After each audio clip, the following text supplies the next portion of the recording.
Chapter 6. Conditional Immortality for the Elect. Immortality was a privilege of divinity. The man who was exempted from the common lot of his kind was therefore the equal of the gods. He had risen above his perishable condition to acquire the everlasting youth of the Olympians. Hermes Trismegistus explains there are royal, that is to say, divine souls of different kinds. For there is a royalty of spirit, a royalty of art, a royalty of science, and even a royalty of bodily strength. All exceptional men were godly, and it was not to be admitted that the sacred energy which animated them was extinguished with them. Franz V.M. Cumont. In the history of man's religious thought, Anonimo observed, there has often presented itself the idea of an immortality restricted to a certain number of elect spirits representative of the rest and in a certain sense including them. An idea of pagan derivation, for such were the heroes and the demigods, which sometimes shelters itself behind the pronouncement that there are many that are called and few that are chosen. Religious orthodoxy was invented to give everyone a chance to earn life everlasting. Talent and accomplishment were minimized. Righteousness was the way to God's love, and the divine approval could save you from hell or nothingness. The hierarchy, priests, rabbi, or imam, or holy scripture defined your right conduct, and so far as the afterlife was concerned, staying on the good side of God was the only thing that made any difference. The comforting arrangement for poor and mediocre people began to break down in the 18th century and is now practically in shambles. We sing the old songs to Q, but almost no one really believes that goodness will help him continue beyond the grave. Instead, the old pagan conviction has come back full force, that personal survival after death can and must be earned by achievement, or failing that, publicity. Churchgoers and unbelievers alike are unknowingly caught up in this neo-pagan faith. The pursuit of status amounts to nothing but the pursuit of credentials for everlasting life, even in a time when search for the collective immortality is on the rise. Most men and women still mean to join the elect. They mean to qualify for survival by making an imprint on the scene, emulating the film players, the imprint of whose hands, feet, lips, and profiles may endure forever in the cement outside Grauman's Chinese theatre. Our best citizens struggle along with the others to enshrine themselves alive in great or miniature halls of fame. Loss of orthodox faith has completely unshackled them. New emperors show us the way. The Egyptian king's solar boat is now a yacht in the Mediterranean, a comedian's private train moving across the country with a Dixieland band playing, or an industrialist's personal jet. The falling away of orthodoxy became unavoidable when the masses of people began to realize that life beyond the grave was no longer being guaranteed. If the churches, synagogues, and mosques couldn't take care of that, they offered little but companionship before extinction. Consequently, those who had time to think beyond food and shelter began to take the drive towards immortality into their own hands. The devil whispered again, "Ye shall be as gods."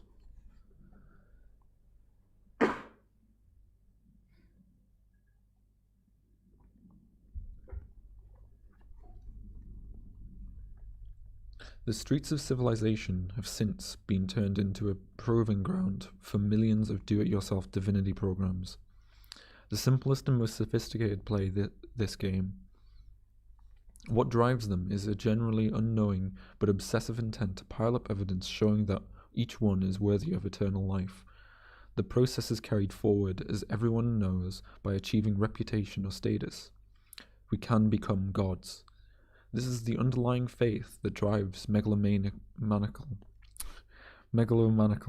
company presidents, a messianic messianic poet, garrulous senators, salon hostesses, stand-up comedians, and, in a smaller way, shoe clerks, those who make change in the subways, and every dry goods salesman and pastry cook, and their wives in the laundromat.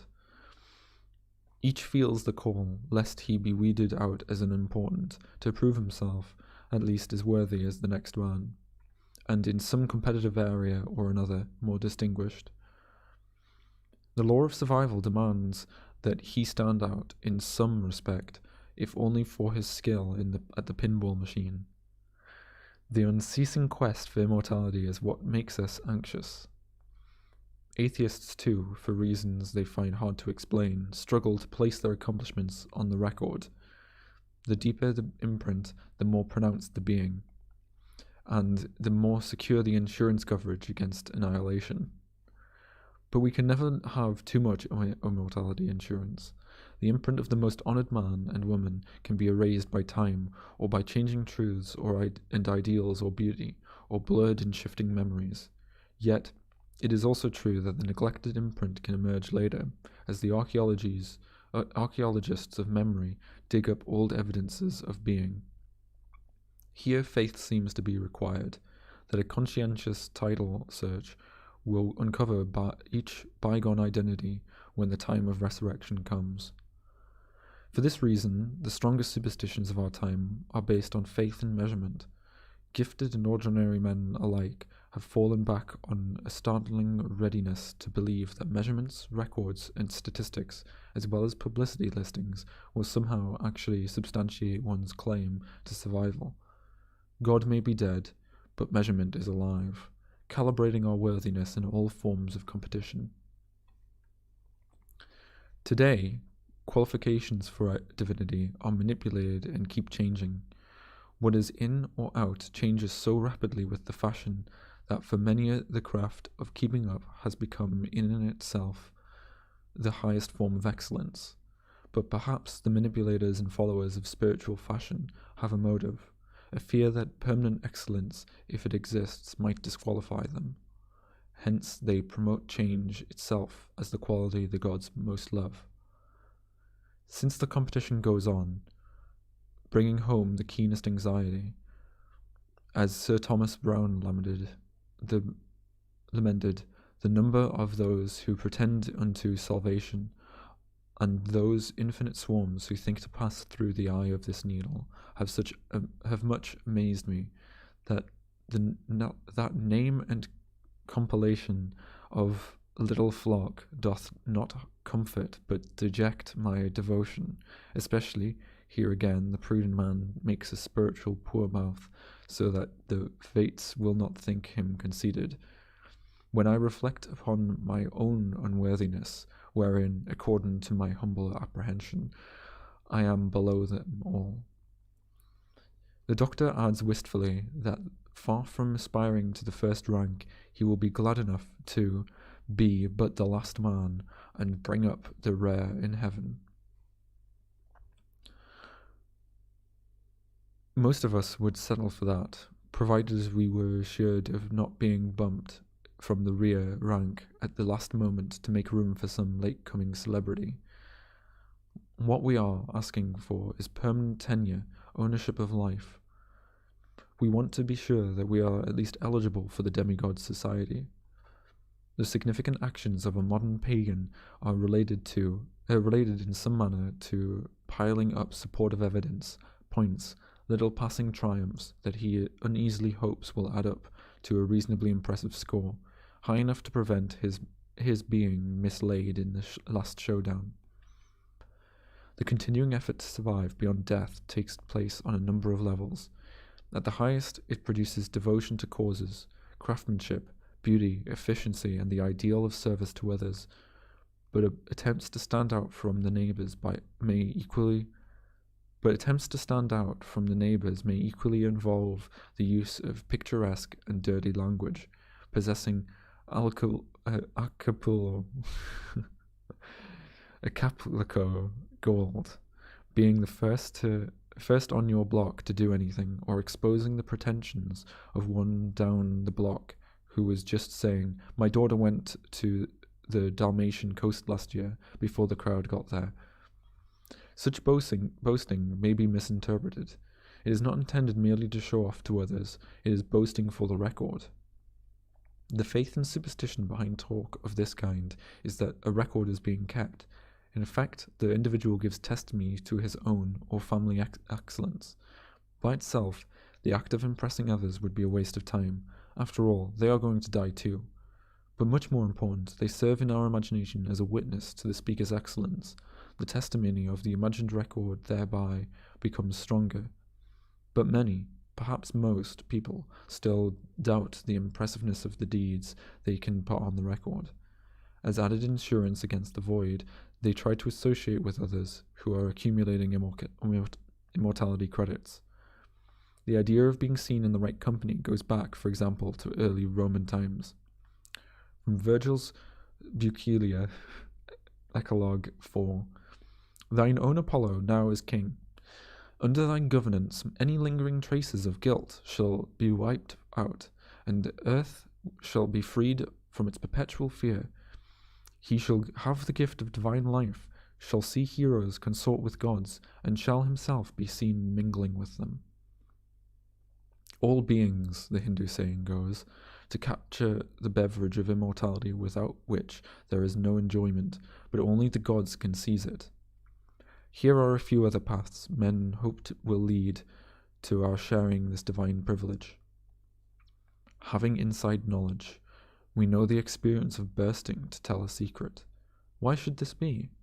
What is there about hidden information that moves us so?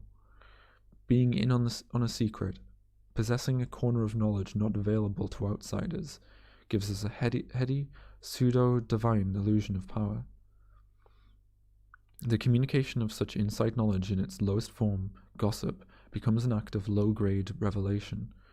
If the information is kept confidential, the thrill of withholding it or sharing the news with a few chosen others can mount with something like sexual pleasure.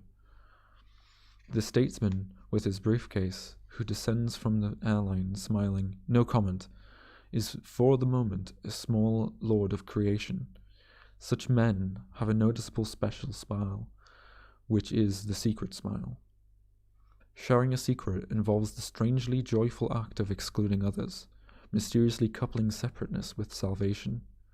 According to F.B. Jevons, in ancient Greece, one manifestation, and in the religious domain, the first manifestation, of the individual's consciousness of himself was the growth of mysteries. Individuals voluntarily entered those associations for the sake of individual purification and in the hope of personal immortality. The same view is expressed by Jung and Karenyi. The celebrating of the mysteries saw and possibly experienced the supra-individual. The visionary knower has a special position with regard to being happy. He who has seen such things, says the poet, for things will be different for him after death than for the others. Joy in secrecy, writes Robert M. Grant, accounts for the most powerful if self-limiting appeal of early Christian Gnosticism. The first impression we gain from the apocryphal Gospel of Thomas, and the impression the author intends us to gain, is that it is the collection of secret words which the risen Jesus spoke. They contain a hidden sense.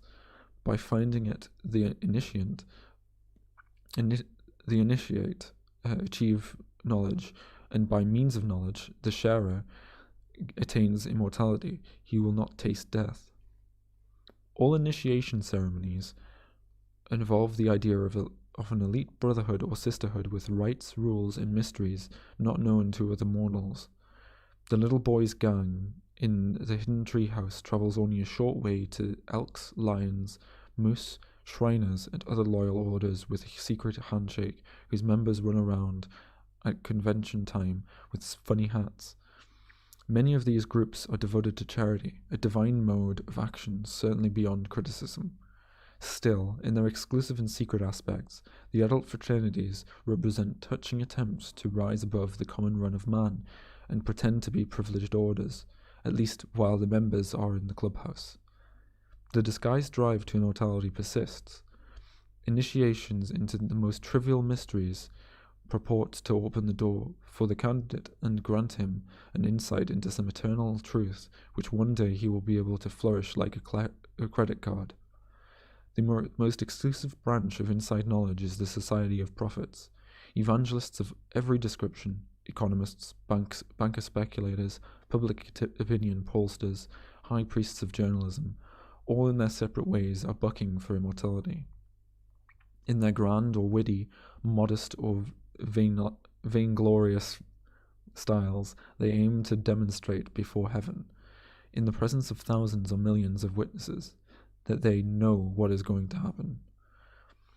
An accurate prediction has the effects of placing one closer to the stars. Being surprised is the prophet's mortal sin. Surprise means vulnerability, incalculable exposure, and possible loss of being. All that prophets are really trying to do is to ward off their own individual deaths by knowing the future. This, we will see, is pure God imitation. By embracing events with their supposed foreknowledge, they contain and sometimes create history. The prophet's hope is that this earthly God act before enthusiastic audiences will attract the notice of talent scouts on high, so that when everybody stands exposed to judgment, he above all others will be singled out for a place on Olympus. I am speaking here of relatively high-level prophecy having to do with important affairs. On a distinctly lower plane, we have the vulgar soothsayers whose name appears at the top of newspaper gossip columns. Even these were children once, and are children now, afraid of the black sack too, and with their limited means, are only trying to be worthy of surviving in eternal light. They scramble for this privilege by consorting with successful people, knowing inside stories about them, and publicizing their gambles. Amid all of this anxious striving, it often seems, as Maxwell Anderson wrote, that God's gone away, and left the celebrities, their chroniclers, and all the pundits and prophets, each whirling around alone in his own little God act. Yet, there can be no point in shaking our heads over their antics. Most of us try to accomplish the same thing to capture the God's attention on a smaller scale. What celebrities and their hangers-on want, we want. If we resent them, it is only because they are performing before a greater number of witnesses. The effortless way to divine status is to inherit it by belonging to an aristocracy. A degree of ancestral divinity has always been granted to the nobly born. The divine right of kings descends on those who can gracefully wear small crowns. Grace, as defined by Herbert Spencer, is the economy of movement. Effortlessness is the economy of spirit as well as muscle. Ideally, aristocrats should never be seem to try hard. Look, no hands is a vain attempt to attain the aristocratic state of being, since aristocrats would never bother to do it with no hands, or if they did, they would certainly not call attention to the feat. In pagan Rome, writes Franz Cumont, if a man became a god after his death, it was sometimes because he had never been one ever since his birth. For men were not all born equal. If each of them possessed the psyche which nourished and animated the body, yet all men did not equally receive the divine effluence. Some possessed it, and from the moment of their appearance on earth, these men were really gods. Their soul kept its higher nature in all its purity. It would indubitably return after death to its place of origin. Divine aspirations may well account in large measure for the bourgeois man's obsession with genealogy. This is not to overlook a natural interest in identifying the kind of ancestors who helped make us, But beyond that, those who cherish family trees hope to prove, if possible, that they have great genes going for them, and that the stuff they are made of will make itself felt on Judgment Day. Genealogical research is the pursuit of biological eminence. It is not surprising that some will fake and buy family trees in order to fool the imaginary record keeper. Purchasing eternal life has become increasingly common in our supposedly enlightened time. This is done, for example, by starting a foundation and giving it your name. If your son was killed in action during the war, name a parkway after him, name a scholarship after him. In your mother's name, make available a free occupational therapy room for the poor and maimed of the spirit. Put together a lot of little houses and build a town and give your name to it. Give your notebooks to a university library. Procure potentially divine companions for your dinner table. Become a collector of paintings and name the collection after yourself and donate it to a museum. Name a theatre after yourself. Surround yourself with attractive and powerful witnesses to launch your solar boat when the time comes. Arrange things so that candles in church will burn for you after you have gone. In this way, you will have done your best to remind the gods of your devotion to them and your worthiness to join their company. Pursuing the importance of belonging to a club, exclusive group, the first club was Noah's Ark. The Noah's Ark syndrome involves a compulsion to get aboard a platform, remaining high and dry and potentially immortal, in the company of other preferred souls, while the less privileged tread water as best they can. Every social club is formed in order that its members can station themselves on high and safe ground away from other mortals who are probably doomed. The joiner gains assurance with each new in-group that accepts him. From his standpoint, the more acceptable in more places, the greater the likelihood through an expanding consensus that he will qualify for preference after death.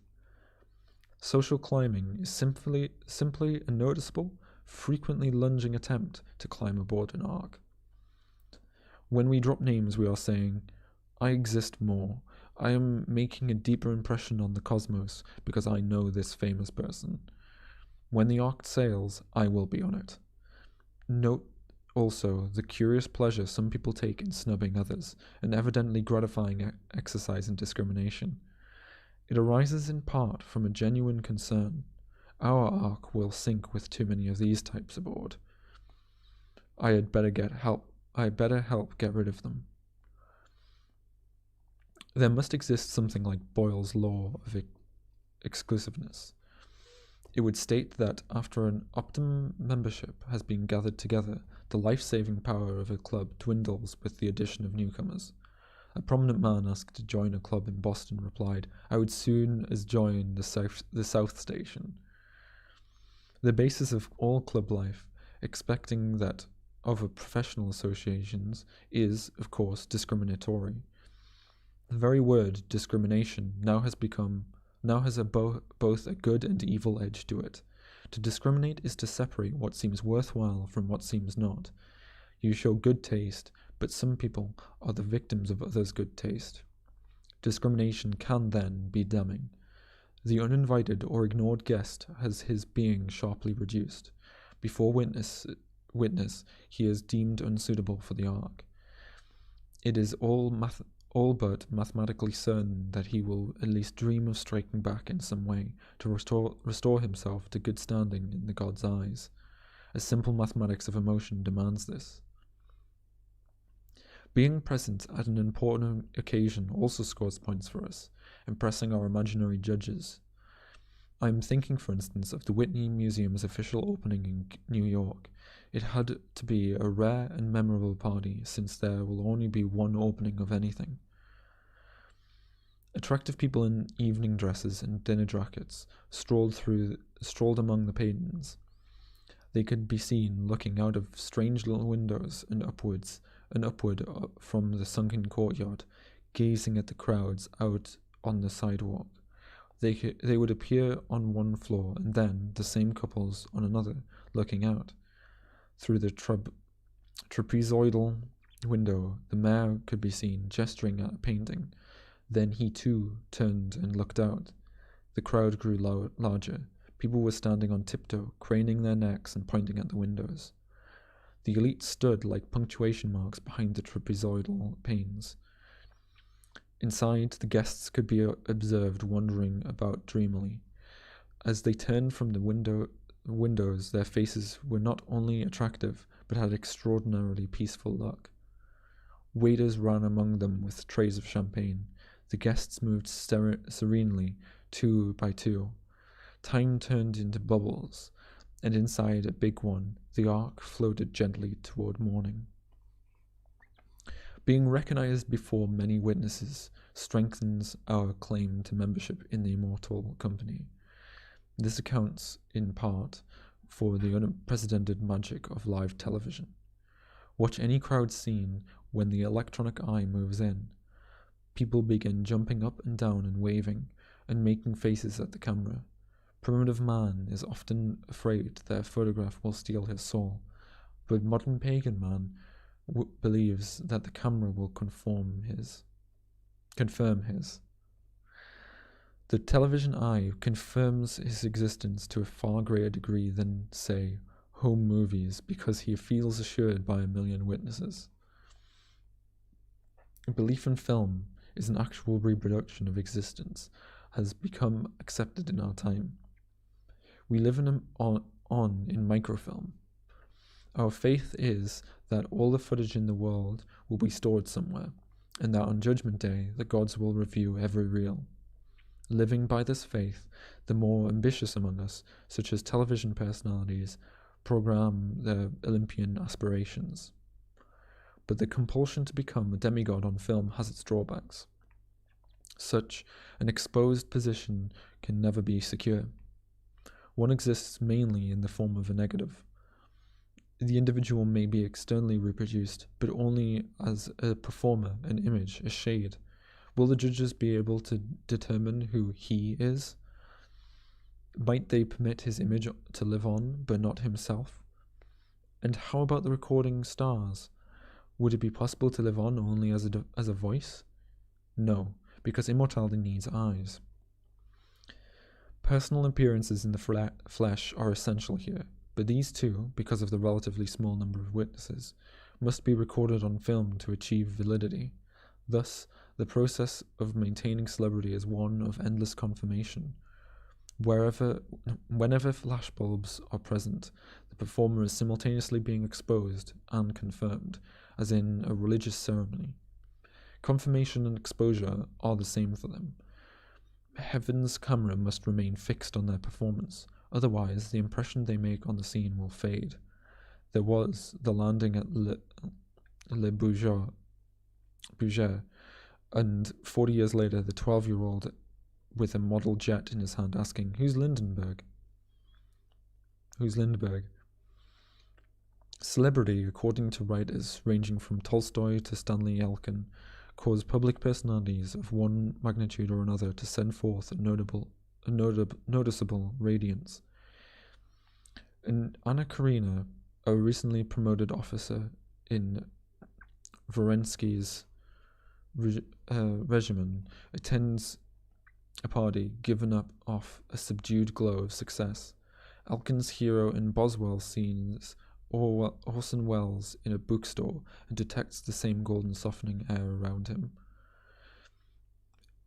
Exposures to other celebrity is considered by almost everyone to have a contagious magic. On a modest level, possession of a celebrity's autograph confers slightly deeper being on us. Better, we can improve our divine qualifications by being photographed, if possible, shaking hands with the champion, or at least standing near him, even as one member of a group.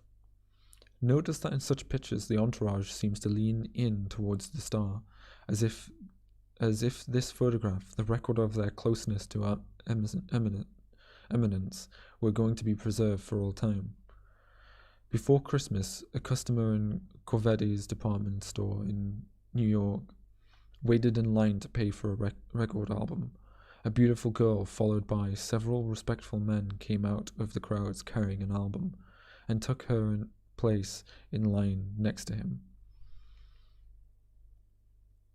In a moment, he became aware that the scene before him had turned into a frieze of faces.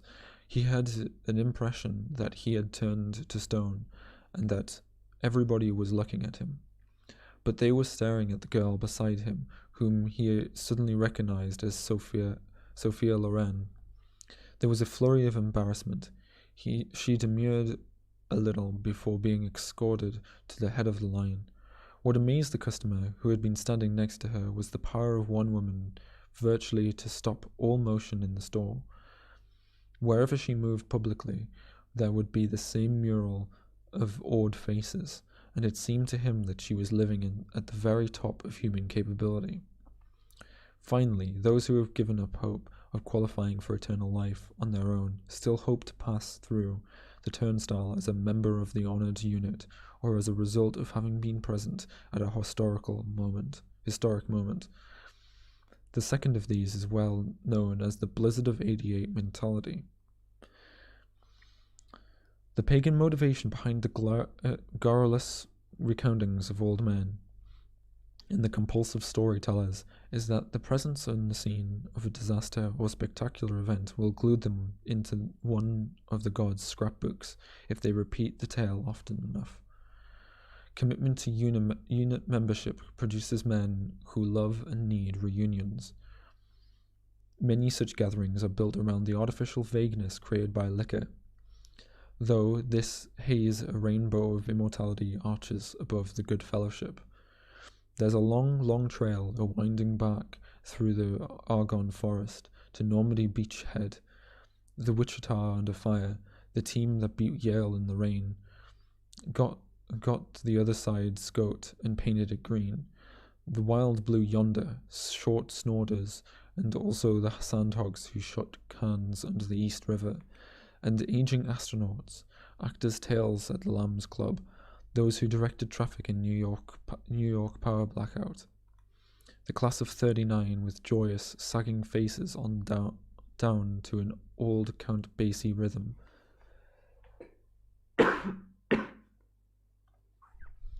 Watching closely, visualize across most of the civilized world in a Berghell-like scrap of revelers singing now and then, clustered with their arms around each other's shoulders, celebrating the old memories that testify to their fitness for the beyond.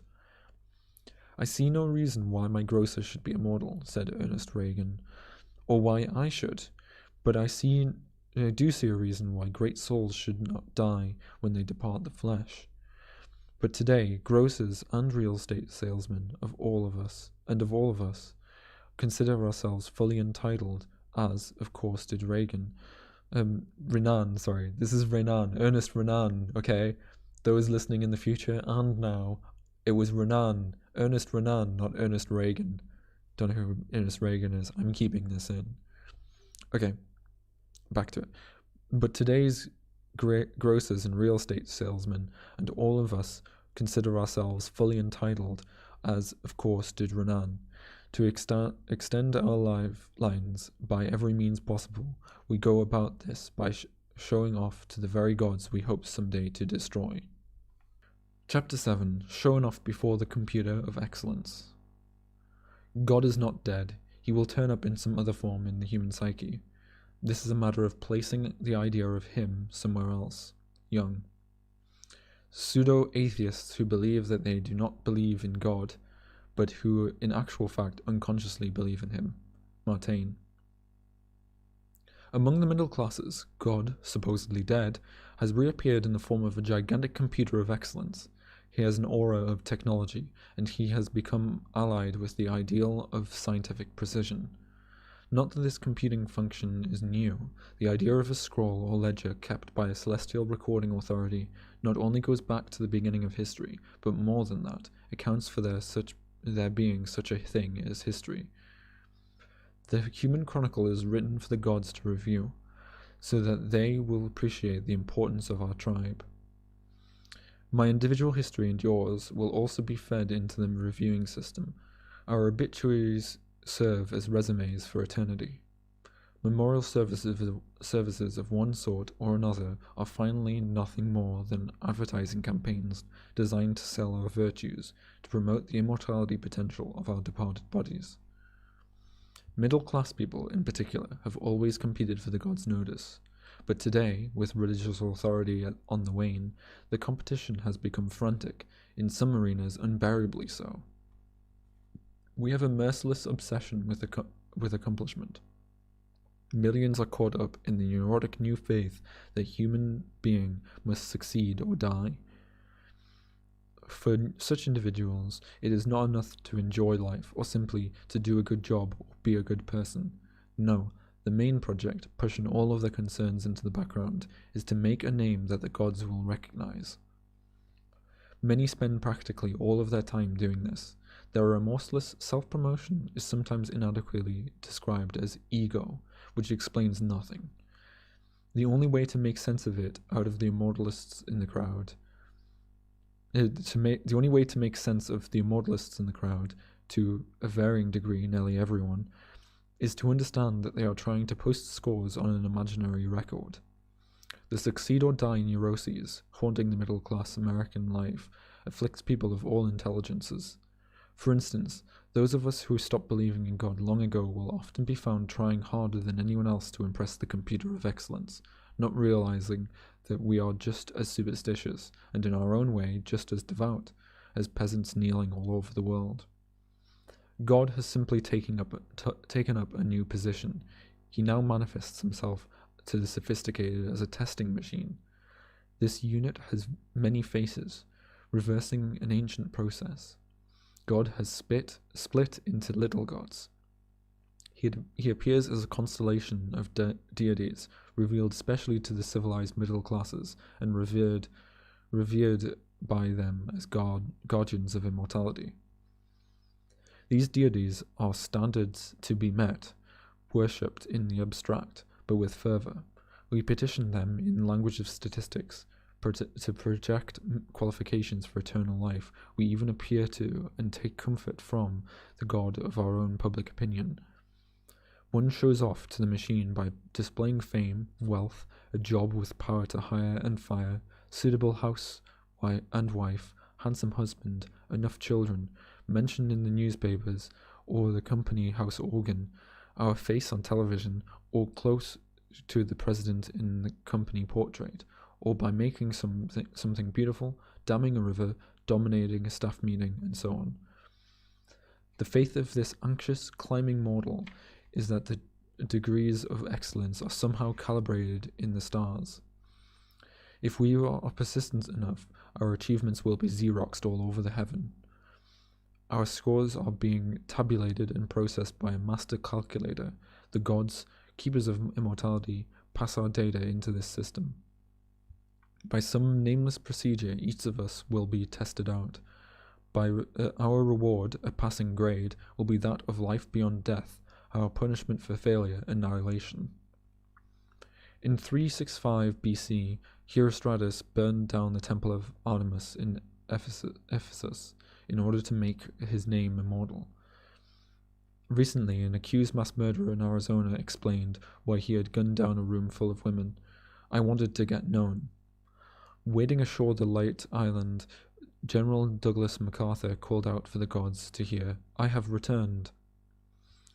All such showing off, whether glorious or degrading, arises from the conviction that if our deeds are printed boldly enough on the historical record, not merely the name but the person himself will be saved.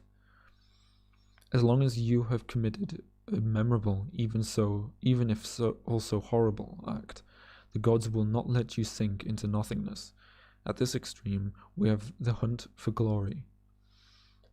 Most commonly, the trivial triumphs of modern status-seeking, little footsteps towards eternity, are directed towards the same end.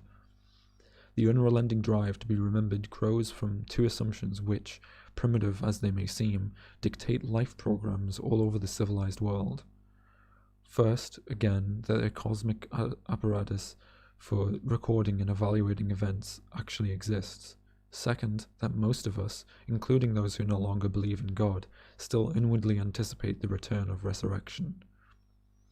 Why return every year to place flowers next to the cemetery stone? In part, to symbolize the possibility that the loved one will grow again. Even closer to our inward and often unknowing faith is the general aberrance of being buried in an unmarked grave, the disaster of ending in Potter's Field, also of anonymous or unattended death, leaving corpses unclaimed after the battle. Pledged to recover the bodies of comrades who died in bitter fighting, 2 battalions of United States Marines pushed forward slowly today against stubborn North Vietnamese resistance. Tom Buckley of the New York Times reported July 4th, 1967 from Co Tan, South Vietnam. "We don't leave our people," said First Lieutenant Jerry Howell of the Al-Mada Caliph. "I'm sure they'd do the same for me." Unsentimentally, this seems beautifully human and brave, but nonetheless ridiculous. Our comrade is dead. The soul, if he has one, has flown. The body is nothing now, not his or anyone's, yet we recover it. We are painstakingly careful of the body, as well as the reputations of the dead, providing them with resting places and farewell notice. The soldier's name, at least, is preserved in granite on a war memorial slab near the center of his hometown. If he has been a drifter, coming from nowhere, with no proper place to rest, or died namelessly missing, it is still possible to be saved. In the eyes of God, the unknown soldier may be you. Home in peacetime, why not speak ill of the dead if they deserve it? Why do funeral orations and obituary notices almost never turn out to be unfavorable to the individual in the casket?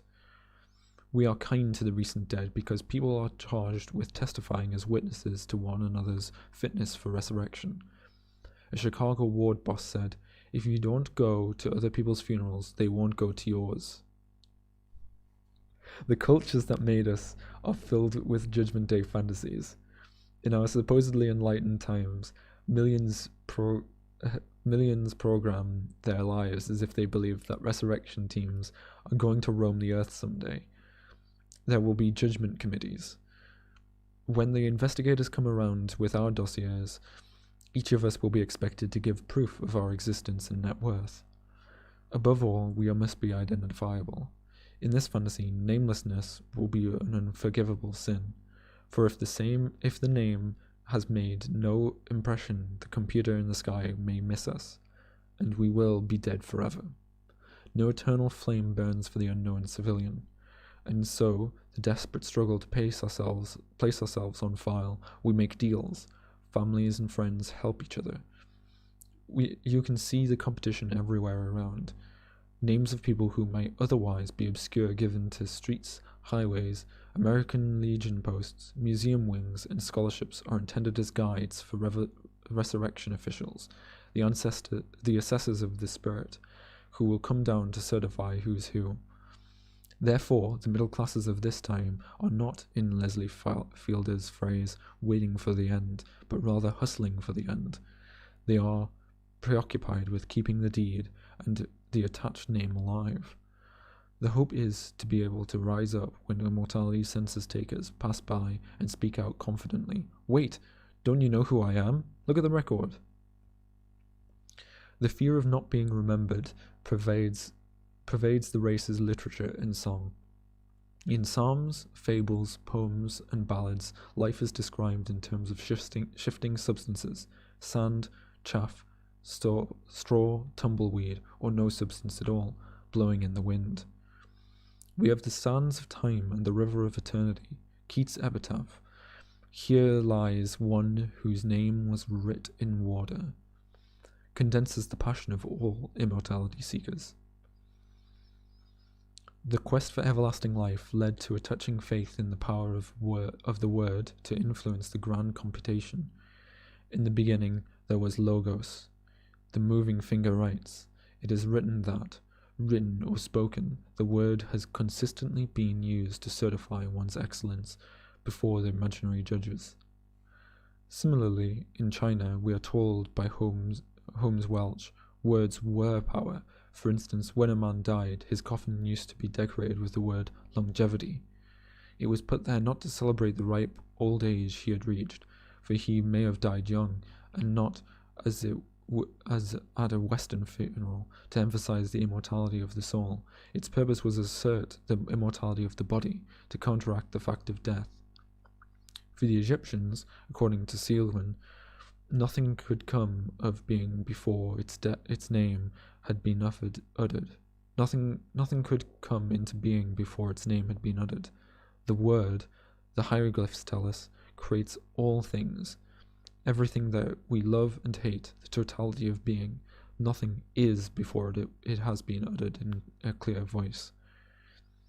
Fraser says that in the mind of the Egyptians, the highest powers of all, the supernatural rulers of the world, were obedient to the mortal words. The Egyptian gods, while all-powerful, could be swayed by an artificial presentation of a candidate's bid for immortality. Priests instructed the aspirant how to deceive the judges in tribunal hall. Answers uttered with the correct intonation and in the prescribed phraseology would pass for truth. Our present-day approach to the Immortality Committee and its machine in the sky is not very different. Ambitious pilgrims act on the assumption that a computer of excellence, while all-knowing, may not be entirely attentive, so that, to a limited extent, it can be influenced by publicity. Work well done may sometimes go unnoticed unless we call attention to it, and have witnesses to make sure that the credit is registered and assigned to where it belongs. Some of us imagine that the machine processes only images, but does not see below the surface in motivations, impurity or evil, etc., caring only for the scores we ring up. Everyone pretends to disapprove of the rat race for fame, status, and money, but the most middle-class individuals still join in it. The usual hypocrisy prevails. Success is described as the bitch goddess. Fame and status are supposed to turn to ashes. But does anyone really want to trade in his success for anonymity? Only if he has enjoyed it to the fullest and registered his identity beyond all doubt with the celestial machine. The drive for fame has one purpose: to achieve an imitation of divinity before witnesses. It is true that public eminence has been downgraded with a philosophical sigh by many celebrities, but this is likely to be an affectation and misleading. It represents first, mock humanity to placate the forces that might take good fortune away. Second, it may serve to reduce the ambition of potential challengers. Third, the famous individual experiences a genuine confusion in that he has enjoyed the taste of divinity, but not its substance. Though treated like a god at the moment, he is, after all, mortal, will grow older, may lose his charm and image. In these precarious circumstances, his double identity shifts between emulation of a god and the imitation of a human being. This accounts for the fluky temperament of such people as actors who have had the extensive renown thrust upon them too early and not quite sure how a god ought to act. Not surprisingly, success is disparaged by those who have not been able to make it. They can quote eclectices to the effect that all is vanity and a striving after wind, or say Carl Sandburg, who reminded us that human endeavours of every kind end in the cool tombs. But such wisdom misses the point that through worldly striving, our dream is to avoid ending up in the cool tombs. By registering excellence on the calculator. Hence, given the superstition that drives us, the compulsion to hunt for fame or join the rat race is not nearly so meaningless as wise men like to think.